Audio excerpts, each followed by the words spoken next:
নমস্কার বন্ধুরা, the journey চ্যানেলে আপনাদের সবাইকে স্বাগত জানিয়ে শুরু করছে আর একটি নতুন ভিডিও।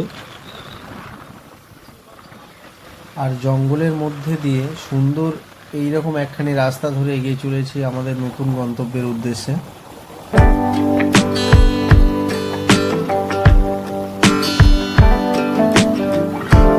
বেশ কিছুটা রাস্তা আসার পর আমরা জঙ্গলের মধ্যে একটি রেল লাইনের কাছে এসে পৌঁছালাম। আর রেল লাইনটি পার করার পর দেখতে পেলাম বিরসা মুন্ডা হল্ট নামক একটি পরিত্যক্ত রেল স্টেশন। এটি নামমাত্রই রেল স্টেশন, স্টেশনের কোনো ছাপ বর্তমানে আর নেই।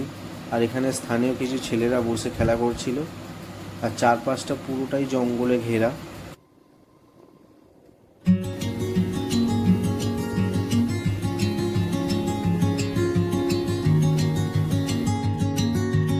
চিরাচরিত সেই নিয়ম, ব্যস্ততাময় এই কর্মজীবন, এই সব কিছুকে পেছনে ফেলে এগিয়ে চলেছি আজ আমরা পশ্চিমবঙ্গের মন্দির নগরী অর্থাৎ বাঁকুড়ার বিষ্ণুপুরে। আর এই ঐতিহাসিক নগরী বিষ্ণুপুরের বিভিন্ন জায়গা আজ আমরা ঘুরে দেখব এবং সেই অভিজ্ঞতা শেয়ার করব আপনাদের সঙ্গে। তাই এই ঐতিহাসিক নগর বিষ্ণুপুরের কাহিনী জানতে পুরো ভিডিওটির সঙ্গে জুড়ে থাকুন এবং উপভোগ করুন বিষ্ণুপুরের সংক্ষিপ্ত ইতিহাস।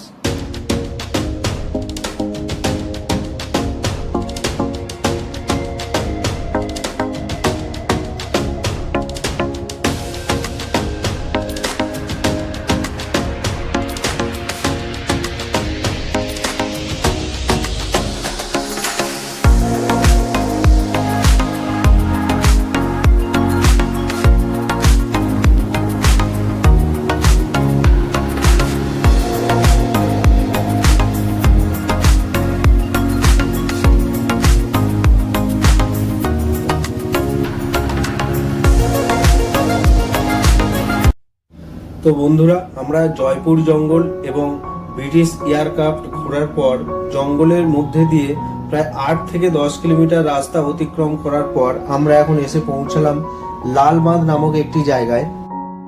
আর এই লালবাঁধ জায়গাটি খুবই সুন্দর। একটা বড় দিঘিকে কেন্দ্র করে বাঁধের চারপাশে সারিবদ্ধভাবে গাছ লাগানো এবং কিছু দূর অন্তর অন্তর বসার জায়গাও করা রয়েছে। বিষ্ণুপুর সাধারণত রাঢ় অঞ্চল এবং মালভূমি এলাকা হওয়ায় এখানে বর্ষাকাল বাদ দিয়ে সারা বছরই জলের কষ্ট ছিল খুবই। সেই কারণে মল্ল রাজারা তাদের রাজধানী বিষ্ণুপুরে স্থাপন করার পর সাধারণ মানুষের সুবিধার্থে অনেকগুলি দিঘি এবং বাঁধ নির্মাণ করেছিলেন, যার মধ্যে লাল বাঁধ অন্যতম। এছাড়াও আরও অনেকগুলি বাঁধ রয়েছে, যেমন কৃষ্ণ বাঁধ, শ্যাম বাঁধ। এখন সময় বিকাল 4:30, আর এই পড়ন্ত বিকালে লাল বাঁধের তীরে কিছুটা সময় বিশ্রাম নেবার পর আমরা আলোচনা করব এই লাল বাঁধ সম্পর্কিত এবং বিষ্ণুপুর সম্পর্কিত সংক্ষিপ্ত কিছু ইতিহাস। প্রাচীন মল্লভূমির রাজধানী বিষ্ণুপুর 7ম শতাব্দীর শেষের দিকে অর্থাৎ 695 খ্রিস্টাব্দে আদি মল্ল রঘুনাথ মল্ল রাজবংশের প্রতিষ্ঠা করেন এবং তারই বংশধর জগৎ মল্ল বিষ্ণুপুরে রাজধানী স্থাপন করেছিলেন। লালবাঁধের সাথে দ্বিতীয় রঘুনাথ সিংহের প্রেয়সী লালবাইয়ের নাম ওতপ্রোতভাবে জড়িত।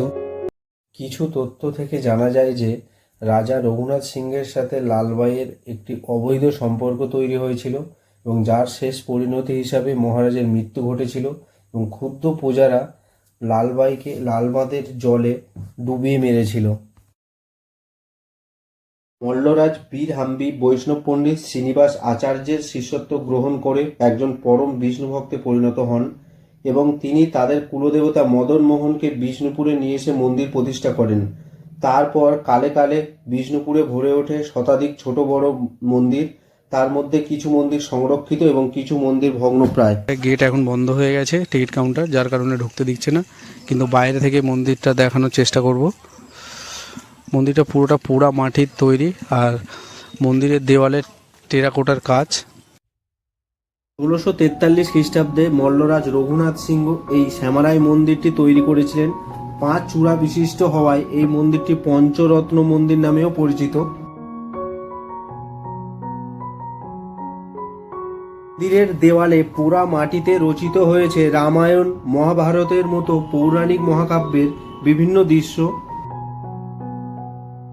পশ্চিমবঙ্গের যাবতীয় টেরাকোটা মন্দিরের মধ্যে এই 5 চূড়া বিশিষ্ট শ্যামরাই মন্দির শিল্প নৈপুণ্যের শ্রেষ্ঠত্বের দাবিদার। আর সমগ্র বিষ্ণুপুর জুড়ে অনেক মন্দির থাকলেও আমরা কতগুলি জনপ্রিয় মন্দির ঘুরে দেখানোর চেষ্টা করব।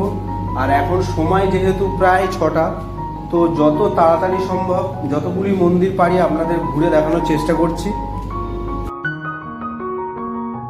শ্যামরাই মন্দিরের সামনে আপনারা অনেকগুলি দোকান দেখতে পাবেন, যেখানে বিভিন্ন দামের হরেক রকম জিনিস। আর বিষ্ণুপুর যেহেতু মৃৎশিল্পের জন্য বিখ্যাত, তো এখানে মাটির তৈরি অনেক আসবাবপত্র, খেলনা, আরও অনেক কিছু পেয়ে যাবেন।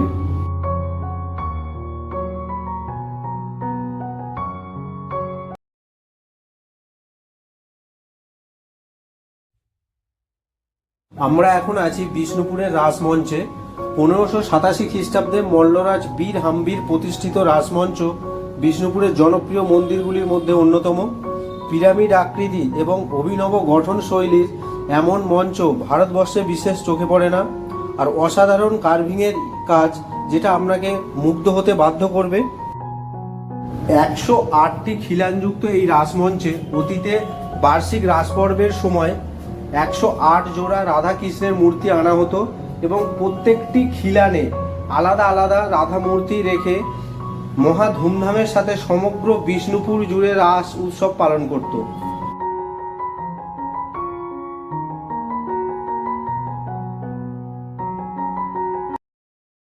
রাসমঞ্চ ঘুরে দেখার পর আমরা চলে এলাম মল্ল রাজাদের আরও একটি অভূতপূর্ব নিদর্শন, জোড়বাংলা মন্দিরে। 1655 খ্রিস্টাব্দে মল্লরাজ রঘুনাথ সিংহের অন্যতম শ্রেষ্ঠ কীর্তি এই জোড়বাংলা মন্দির। 2টি বাংলা চালের উপর একটি শিখর এই মন্দিরের প্রধান বৈশিষ্ট্য। এই মন্দিরের দেওয়ালে সর্বত্র রামায়ণ ও মহাভারতের বিভিন্ন কাহিনী, শ্রীকৃষ্ণের লীলা, রাজাদের শিকার দৃশ্য এবং সমসাময়িক যুদ্ধের বিভিন্ন চিত্র পোড়া মাটির ব্লকের দ্বারা সৃষ্টি করা হয়েছে। বাংলা টেরাকোটা মূর্তি শিল্পের সর্বশ্রেষ্ঠ নিদর্শন এই মন্দিরেই পরিলক্ষিত হয়।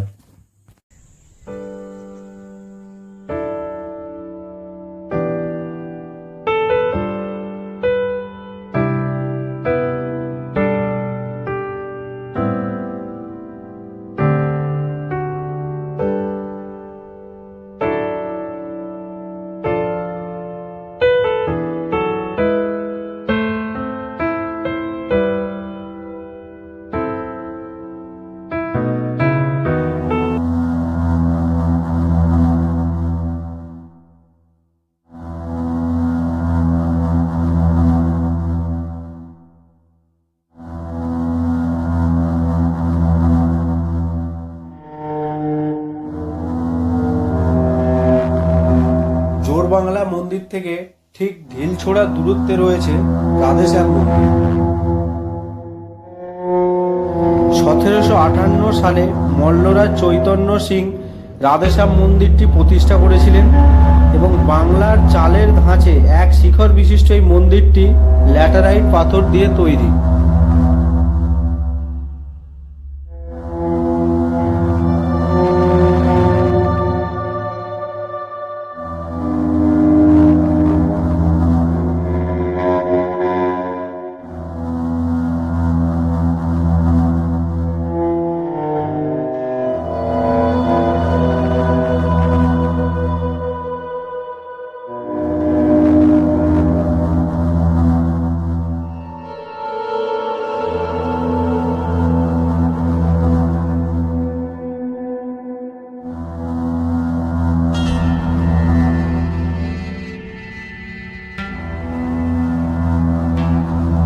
রাধেশ্যাম মন্দিরের মধ্যে একটি নাচ মঞ্চ, একটি সুন্দর তুলসী মঞ্চ এবং আর একটি ভগ্নপ্রাপ্ত ভোগ কক্ষ আপনারা দেখতে পাবেন, যেগুলি এখন কালের নিয়মে অনেকটাই ধ্বংসপ্রাপ্ত হয়ে গেছে।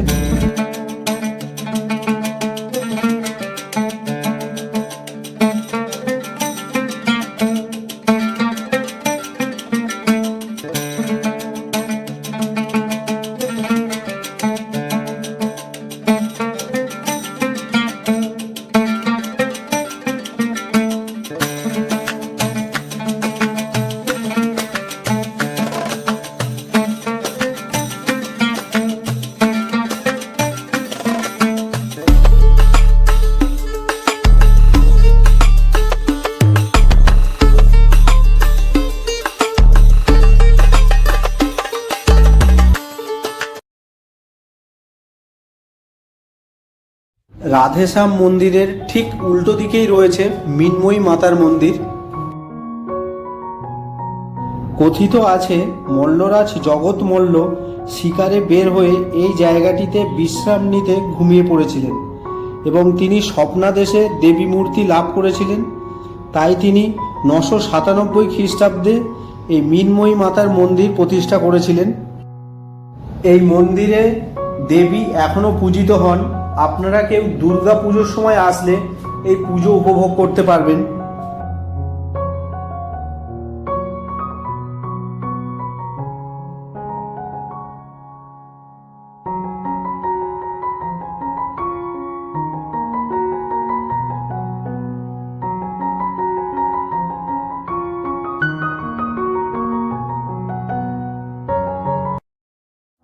চারিপাশে উঁচু পাঁচিল বিশিষ্ট এই লালজি মন্দিরের প্রতিষ্ঠাতা হলেন মল্লরাজ দ্বিতীয় বীর সিংহ। সন্ধে 6টায় এই লালজি মন্দিরের গেট বন্ধ হওয়ার কারণে আমরা ভিতরে ঢুকতে পারলাম না। লালজি মন্দির থেকে দুপা হেঁটে আমরা চলে আসলাম গড় দরজা। সপ্তদশ শতকের শেষের দিকে মল্লরাজ বীর সিংহ মাকড়া পাথর এবং ল্যাটারাইট পাথর দিয়ে এই দুর্গের মতো দেখতে গড় দরজাটি তৈরি করেছিলেন। দুর্গের গায়ে যুদ্ধ ইতিহাসের ছাপ এখনো লক্ষ্য করা যায়, আর এত প্রাচীন হয়েও এই গড় দরজা এখনো আশ্চর্য মজবুত। একটু সামনে ছোট আরেকটি পাথরের দরজা, এটি হলো ছোট গড় দরজা। ছোট দরজা থেকে আর একটু এগোলে দেখতে পাবেন পাথরের রথ। মল্লরাজ দ্বিতীয় রঘুনাথ সিংহ আনুমানিক 1300 শতাব্দীতে মাকড়া পাথর দিয়ে চাকাবিহীন এই রথটি তৈরি করান। সময়ের সাথে সাথে রথের কারুকার্য অনেকটাই নষ্ট হয়ে গেছে। বিষ্ণুপুরে মল্ল রাজাদের প্রতিরক্ষার জন্য কামানের ব্যবহারের প্রচলনও ছিল, যার মধ্যে একটি কামান বর্তমানে অবশিষ্ট। এটির নাম হলো দলমাদল কামান। দলমাদল কামান দেখার পর অনেকটা সন্ধে হয়ে যাওয়ার কারণে বিষ্ণুপুর ভ্রমণ কাহিনীর পর্ব এইখানে শেষ করতে বাধ্য হলাম। তো কেমন লাগলো এই ঐতিহাসিক মন্দির নগরী বিষ্ণুপুরের কাহিনী, প্লিজ কমেন্ট করে জানাবেন। আর যদি ভিডিওটি ভালো লাগে একটা লাইক দিয়ে আমাদেরকে উৎসাহিত করবেন, যাতে পরবর্তী ভিডিওগুলি বানাতে আমরা এনার্জি পাই। আর যারা চ্যানেলটি সাবস্ক্রাইব করেননি তারা প্লিজ চ্যানেলটি সাবস্ক্রাইব করে নিন, কারণ এই রকম বিভিন্ন জায়গার ঘোরার অভিজ্ঞতা আপনারা দেখতে পাবেন এই চ্যানেলে। আর এখন সময় সন্ধ্যে 6:45 আর আমরা বিষ্ণুপুর থেকে বেরিয়ে পড়েছি মুকুটমণিপুরের উদ্দেশ্যে। আগামী পর্বে আপনারা দেখতে পাবেন মুকুটমণিপুর ভ্রমণের অভিজ্ঞতা। এখন এই পর্যন্তই। সুস্থ থাকবেন, ভালো থাকবেন সবাই।